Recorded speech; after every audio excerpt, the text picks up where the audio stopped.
Okay, we are live. Hi, everyone. I'm Sarah from Sourdough for Beginners, and this is our weekly sourdough Q&A. So you've got the opportunity to come on and ask some sourdough questions. I don't think I did a great job getting this advertised tonight, so we'll see how many viewers come in. If you're watching on YouTube, I can see any comments that you make. So Host Today says, Host Today's just became a member. Welcome. Hi, I'm glad you're here. If you want, you can pop into the StarCam app and upload videos and ask sourdough questions, or whatever for sourdough questions you might have, you can put into the comments there on YouTube, and we can answer those questions and get your sourdough troubleshooted and everything else. I've been usually coming to you on these lives from the parking lot of the rugby field for the last few weeks. But we're home this week because we've got a little bit of a stomach flu going through. My stepdaughter had it on Wednesday, and then I had it on Friday. My daughter got it yesterday. My husband has it today. So just a little bit of stomach flu happening. So I'm here on my couch instead of in the rugby field. I got some cool videos uploaded into StarCam. Let me see if I can get them to play. Couple brand new, one brand new video on YouTube today. Let's see if I can do this. Let's see. That's the pizza one. Oh yeah, check this out. Okay, so let's see if this will play. See what's going to happen here. Okay, feature next. What's this one? Check it out. Deep dish pizza. So we got a sourdough pizza dough recipe up on YouTube, I think about a month ago. And the way we usually make our pizza is to put it on the barbecue and cook it at really high heat. It makes it nice and bubbly. The pizza dough recipe is delicious. We add a little bit of garlic and a little bit of basil right into the dough right at the beginning. It's a fantastic pizza dough. You can either do it with just sourdough starter, or you can add yeast to it to make it go faster. So yesterday or the day before, I actually tried my hand at making sourdough pizza dough deep dish pizza, and it worked out really cool. So on the YouTube channel, if you're watching from the YouTube channel live right now, then you're there. If you're watching on StarCam, then after the live, let's go check out at Sourdough for Beginners on YouTube.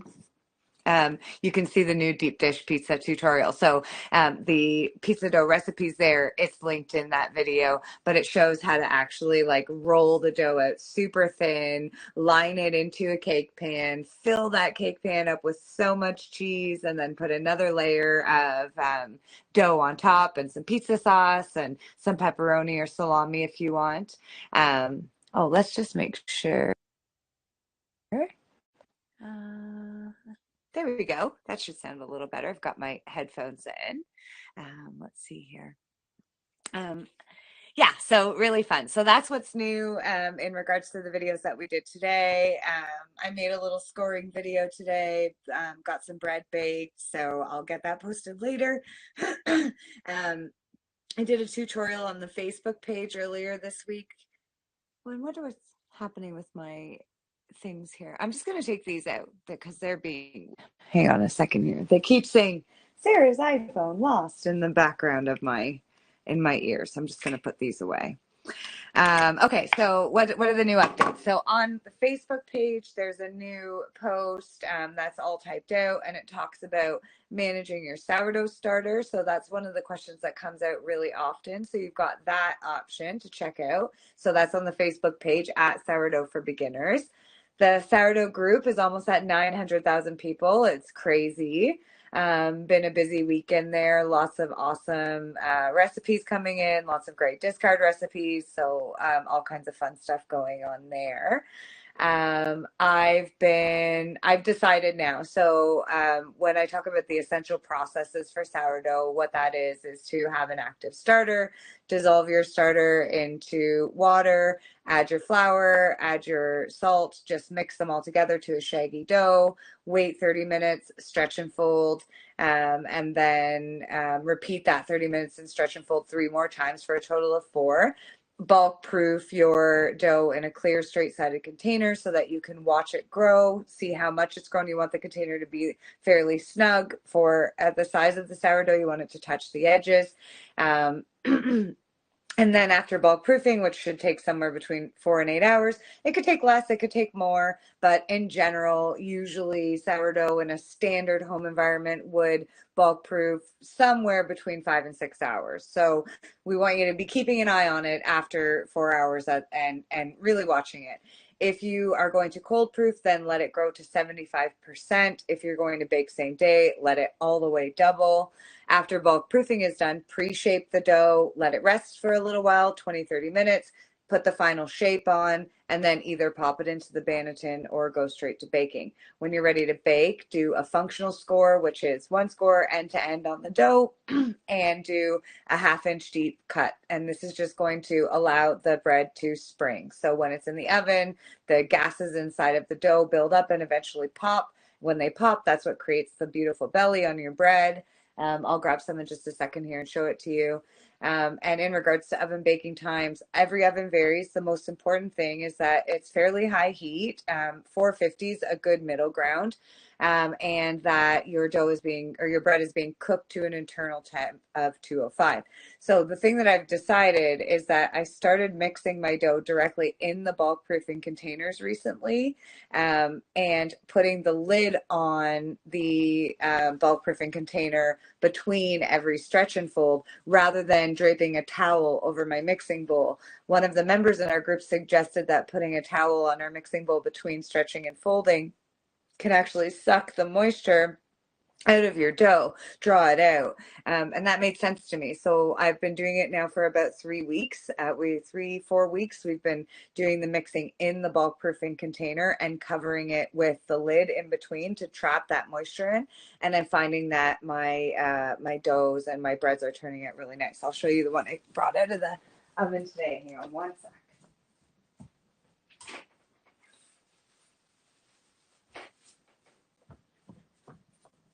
So this loaf was about 90% all-purpose flour and 10% spelt. It's got a decent crumb on it.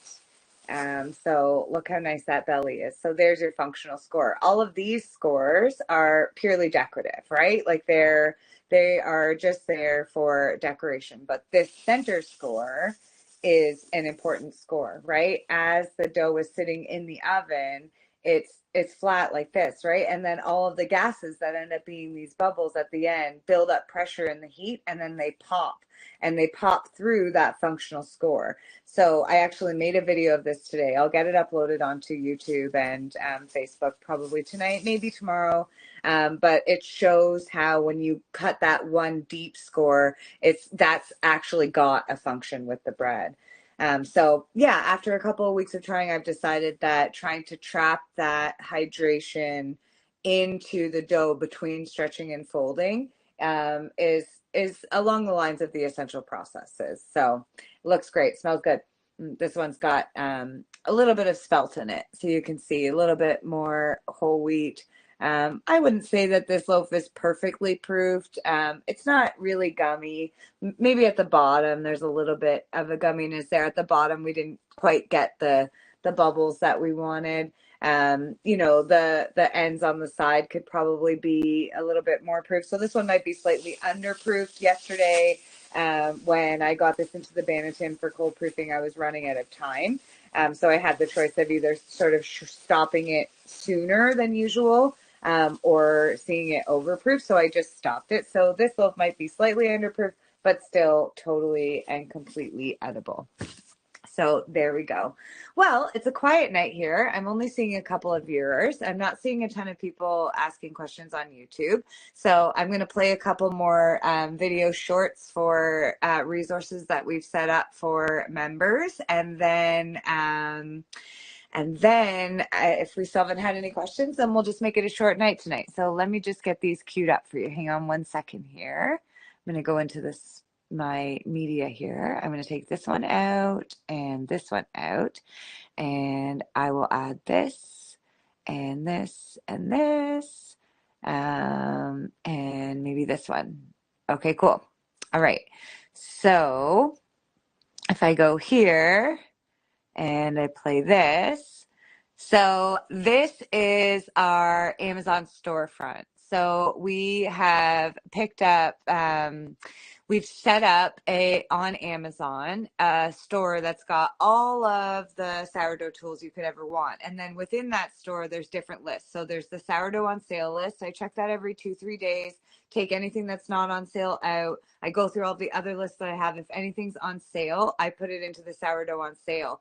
And so that's like autumn discounts that are showing right on there, but also some of them, if you click them and get in there, there's a coupon. And sometimes the coupon's huge. It's like 10 or 15 bucks off. So if you've been sort of keeping your eye on something and wanting to get a tool, the sourdough on sale list is a good place to start.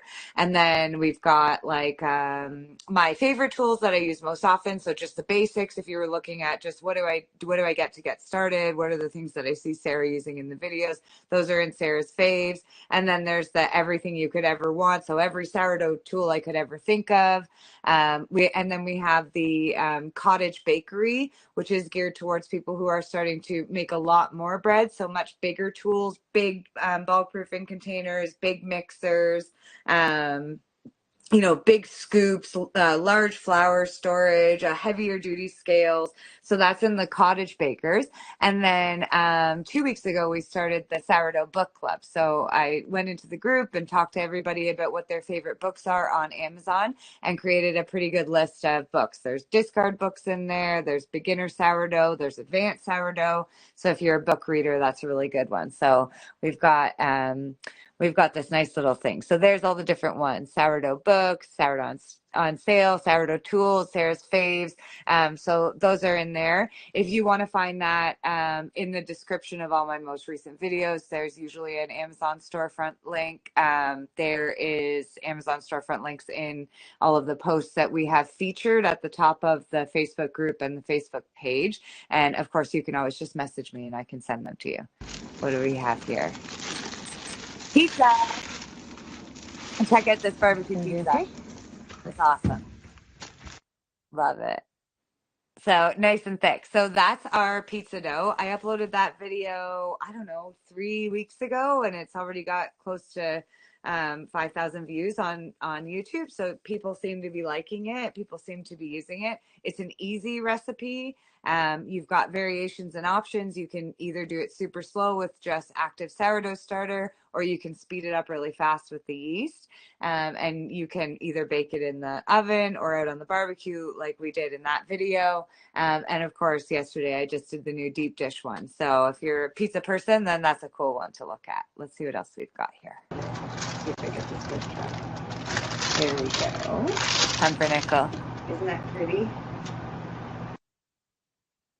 So that's our new pumpernickel loaf. So that one's been up for a few weeks now. It's more advanced, I would say. If you're truly a sourdough beginner, that might be one you just favorite for now. Master the essential processes, get the basics down, start getting decent, really good loaves. And then if you want to take a crack at a more advanced recipe, then the pumpernickel is a really great one to take a crack at. I don't recommend doing it until you're comfortable. The flour is quite expensive. The ingredients in it are quite expensive. It calls for dark rye, which is expensive. It calls for cocoa or black cocoa, molasses, those, whatever those seeds are that I can never remember the name of. So a lot more expensive ingredients. You want to make sure that you're confident enough to do it. But if you're wanting to try something as the summer approaches and maybe you have some time, that's a great one to do. Let's see what else. Okay, so it's been 30 minutes. We're going to take the lid off.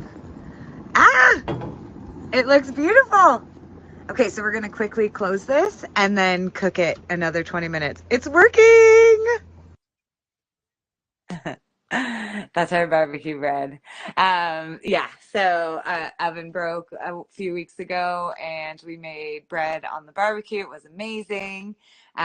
Really enjoyed it, really had fun. Like knowing that we can do it. We're about to get into the really hot days in summer now. So I'm thinking we're probably going to make lots of sourdough on the barbecue. So lots of options for you. So if you're watching on YouTube, I'm really glad you're here.